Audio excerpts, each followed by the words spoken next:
My name is Dean Grose. I've lived in Los Alamitos since 1986. I've run several times for council. I was elected to the council in 2006. 2010, I went a different direction over to the county central committee. 2012, I came back to the city council, was elected, and then in 2016, in running for re-election, I missed by 108 votes. So I've been on timeout for 2 years. I'm back trying again. You came back in a year that's kind of interesting. A lot. Los Al got his name in the paper. It's quite a bit. What are your thoughts on that? You know, and the whole opt-out thing and the ensuing, because there's a lot of elements that are involved. It involves state overreach. Right. It involves unfunded mandates to a degree. That's a part, but it also involves financial, future for the city of. Well, I think the original intent, which was, I think, what the focus still is local control. The state does overreach. We're unique. Well, they're not unique, but we are a charter city, which means we can write our own laws.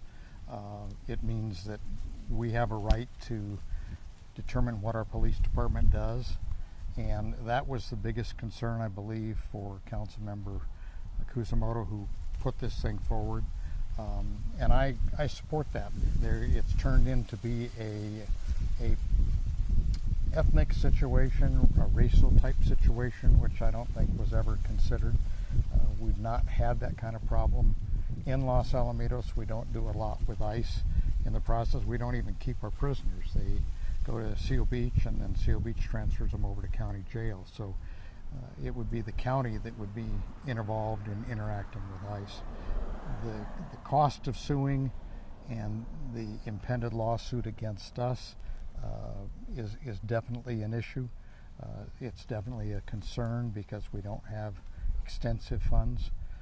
I know that Mayor Edgar and Warren went back to Washington, D.C. and met with the president. They did ask for some financial help. When they got back, there was a release from the Secretary of Homeland Security that she had allowed $1.6 or $7 billion in grants for California cities fighting this. I've asked several times and get a blank stare. Have we applied for a grant? And I think the blank stare means probably no, they haven't. And that's unfortunate. I'm in favor of seeing it through, but also have to be mindful of what the cost factors are. You touched on it when you said like local control. Where else does that come into play in the city? I know the state's always, unfunded mandates are a big concern regarding the budget. The state has now mandated through zoning the granny flats. They talked about that at the last council meeting. You can build a secondary residence in the backyard. It's exempt from the zoning regulations. It's exempt from parking. It's all kinds of things. And it addresses a quality of life which on a local basis we can do. We can get the feel from the standpoint of the community how they weigh in on things. Each council member is engaged in the community. In my case, when I was on council before, my home phone number is listed, email, my address. I want to be available and transparent. Even in the 2-year period that I've been off, I get residents calling and saying, I've got a problem with a neighbor, what do I do? And I know who to refer them to in city staff to get that done. I had another guy call with a tree problem. I was able to help him get that resolved. So there's benefit to having been on the council before, but we're deviating here a little bit from the standpoint of the local control. Local control works best for us because then we can make decisions based on our population. Another unintended consequence is the redistricting. What are your thoughts about that? I'm not in favor of it. I spoke at several of the hearings, and I don't think any member of the council was in favor of it. By doing what they did, the districts are going to be set up in such a way, in some cases, the person can win with only 300 votes. And if somebody doesn't decide to run in that district, then they have to appoint somebody.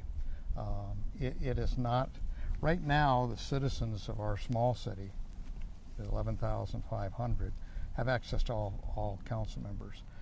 But we have to go with it because we were threatened. And I asked the city attorney at the time, I said, listen, if a guy sends in a letter to the city and says, you do this or I'm going to sue you, I want $30,000. I said, that sounds to me like extortion. He said, it absolutely is. I said, well, why aren't we taking this guy to court? It's a criminal action. Why aren't we filing a complaint? Because there's laws that allow him to do it. We have to see how it progresses through. And in the meantime, the whole thing may fall apart, so I don't know. We're here over in Carrier Row, Yes. and they are currently impacted a lot by what happens in Cypress, by the traffic and things. A big issue that seems to be coming up right now is Cypress wants to expand the undeveloped part of the racetrack property. They're already building a lot of homes over there, and now there's talk of building a lot of restaurants or retail in the area between Costco and the racetrack entrance. Right. That 13 acres they've owned, and that was back when they... Cypress owns it? Yes. Oh, the racetrack doesn't own that anymore? No, Okay. That's been owned by the city. They've leased it out a couple of times. I know that one of the trucking companies further down Catella has used it as a marshalling yard for the big trucks. My understanding is that their master plan for that area, which was voted on and approved at the last election in June, they're looking at a combined thing of shops, kind of a town center type approach. Hopefully they don't use the same one that Long Beach did down at Lincoln on the freeway. That town center is not good.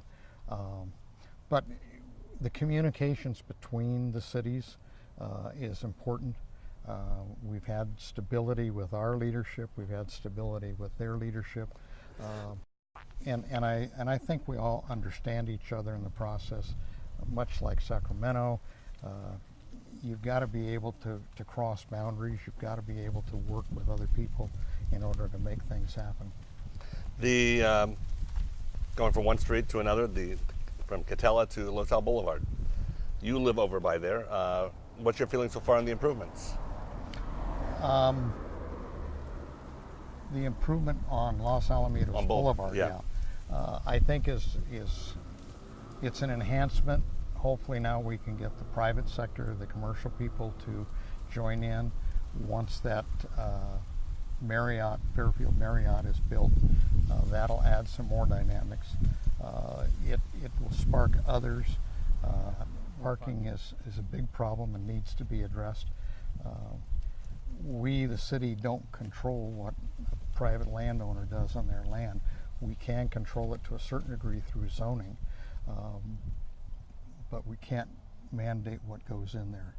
From the city's standpoint, we need businesses that are generating revenue. The new hotel by itself, as an example, once that's up and operational, the city will receive an extra $275,000 a year in new funds. Those can help enormously from the standpoint of some of the issues that we're dealing with, but they've got to be applied properly, and that's where good people on the council need to be in place to help carry that process further. Retail is like one area where sustainable revenue comes in. You get stores that you can count on it year after year. Are there other areas in Los Alamitos you think that?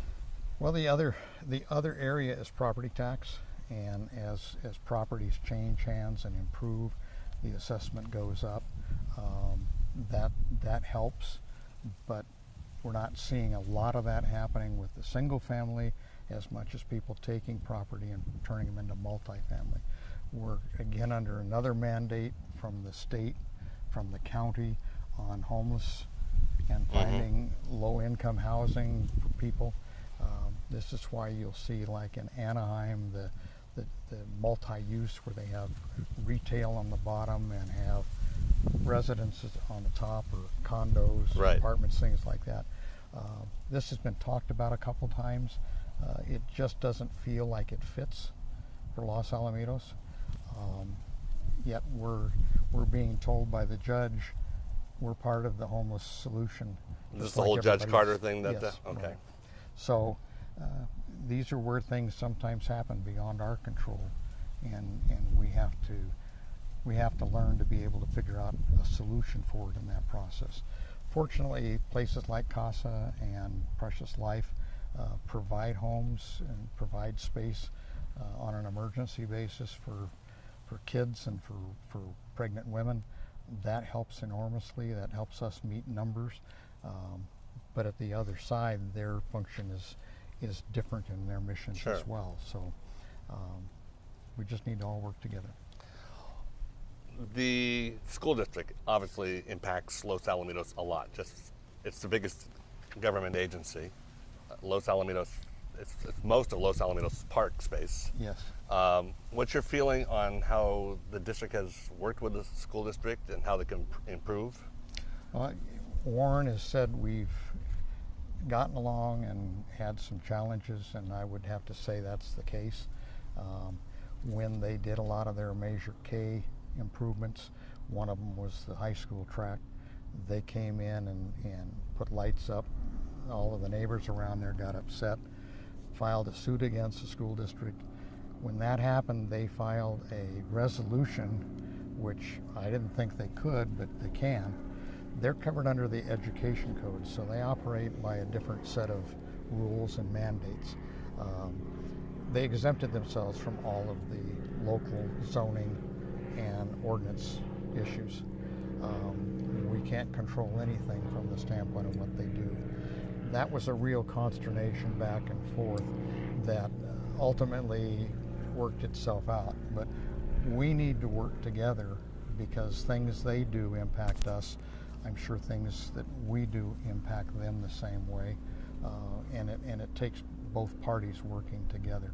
Traffic, particularly on Cerritos, particularly on Los Alamitos Boulevard, is horrendous for about 45 minutes in the morning and about 45 minutes in the afternoon. Mm-hmm. And it really does become an issue, not only just for parents and students that are trying to get to and from school, but for businesses. I had calls from businesses further down Cerritos that said their guys can't get through when they get off the freeway and come east on Cerritos. Yeah, especially if McAuliffe is loading in the morning. Right, yeah.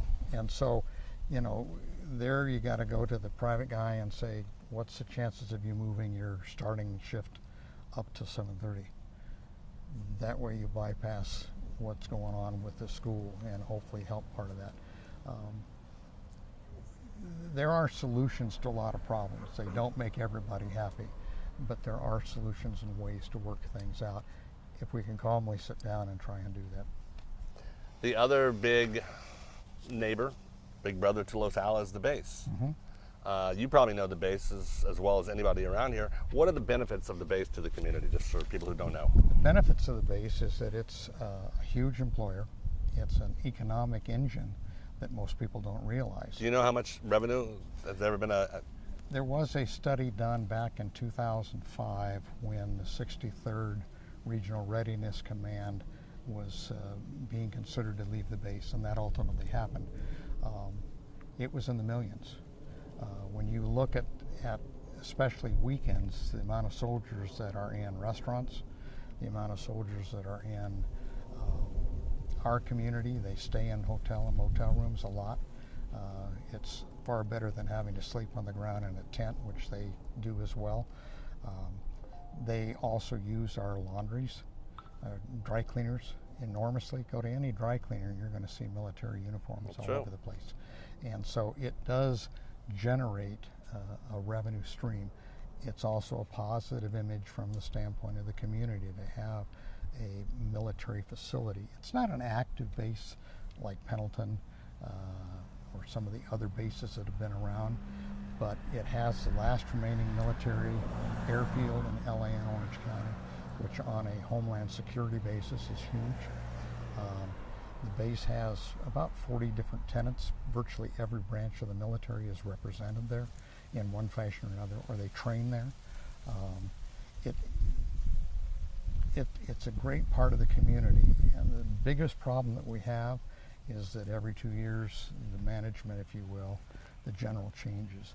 And the last general that we had come in and his JAG, or his attorney, had very straight line ideas in terms of the laws and the interpretations, and it's tough when you talk to an attorney that just simply says no. I've talked to other JAG officers with other units that are there in the base, and they said, well, the real answer is trying to figure out how we can do this within the parameters, not just simply, no, you can't. We've lost wings, wheels, and rotors. It will never be back. You're right. The 4th of July is probably questionable, simply because it takes revenue to do that. The base did contribute some revenue. The base takes credit for that, even though the city of Cypress and the city of Los Al are the two primary ones that work to put that on. And our residents appreciate it, both those here in Cary Row that can sit on their front lawn and watch it. Yeah, for sure. As well as the 20,000 or so that come over onto the base to see it. It's a patriotic thing. It's a patriotic day. We need to continue to have that relationship. You're out here campaigning, you're walking, you said you can do up to 100 homes a day. What is it you like about campaigning? You've done a lot of them. What is it you dislike about campaigning? I like the opportunity to get out and interact with the people, and it's amazing. I take notes. I use a sheet that provides me information on who's in the house. It'll tell me how many registered voters, how frequently they vote. It tells me the party.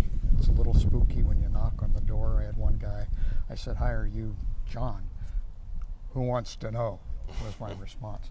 And I said, "Well, I'm a candidate for the city council," and I pull out my literature and say, you know, "That's me. I'm running for city council."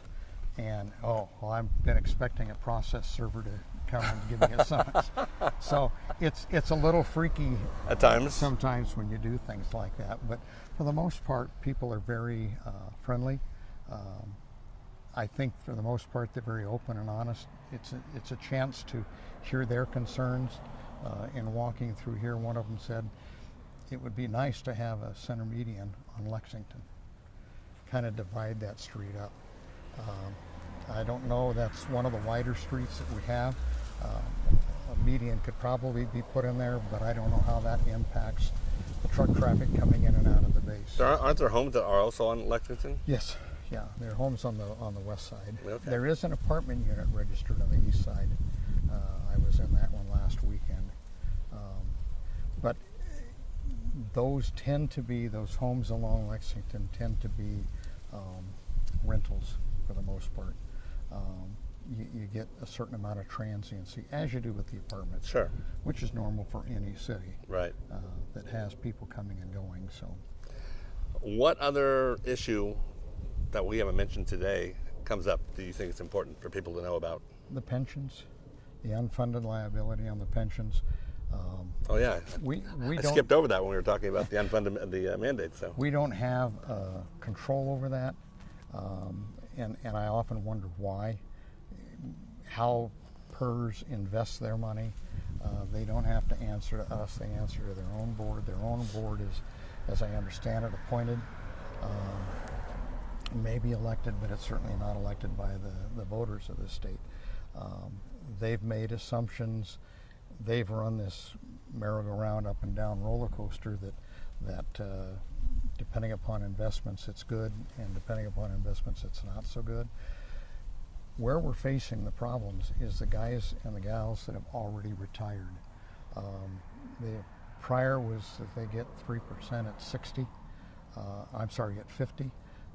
If we all could retire at 50 and continue to live like we are right now up into their 80s and 90s and in some cases hundreds, that's a long time to be paying. It's like Social Security. Social Security wasn't built on the idea that you retire at 65 and you're still here at 95, because there's more input in that regard. You need to be fair with the employees. Nobody wants to do something that's not fair, but there's an automatic cost of living increase of 3% that goes in on that every year regardless. That can be stopped, put on hold. Trying to work with the employee groups, and they're not going to be happy to do that. Nobody wants to give up what they've got, but to realize we got to do this or it's going to be nothing. Yeah. We look at some type of 401k program, some type of joint benefit type of thing that's beneficial. I worked for a period at a local community college, and we were negotiating rate increases, and when they didn't have money to do that, they threw more benefits. You know, cafeteria style type thing will pay so much on benefits. But when you get health insurance that's involved and you get the actual salaries that are involved, there has to be, again, a solution. There has to be a way that we can all sit down and do it. Nobody's going to be happy coming out of it. I'm concerned with the negotiations that are going on right now with the current unions of the city. What's going to happen there? What are they going to do? It's in their hands at this point. All right, well, we've come to the end. You have now 1 minute just to make your pitch, your elevator pitch to the voters here before the election. Well, I appreciate the opportunity for you to consider me. There's 6 people running for office. I'm number 6 on the ballot, so I'm saying vote number 6 on November the 6th. Thank you very much. All right, Dean, thank you much.